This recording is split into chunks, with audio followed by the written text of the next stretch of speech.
Hi guys, good morning. At tayo lula niyo.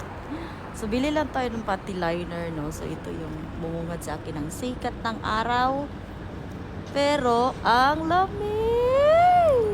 Alam niyo ba, ang lamig dito sa Japan. Kagising ko lang kaya ganito yung muka. Kailangan kong matulog ulit kasi may trabaho ako sa gabi guys. Kaya ayun.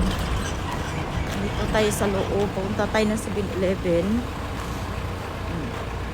Kasi may bibilhin tayo sa loob ng 7-Eleven. Makita ko sa inyo ang bibilhin ko ha. Hindi na ako magsalita. Wait.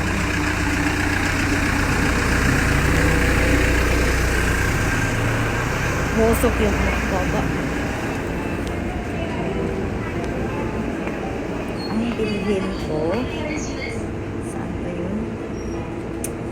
Ito. Ito yung bilhin ko guys. Kailangan ko to everyday. So, ayan. Punta na tayo sa counter. Bye!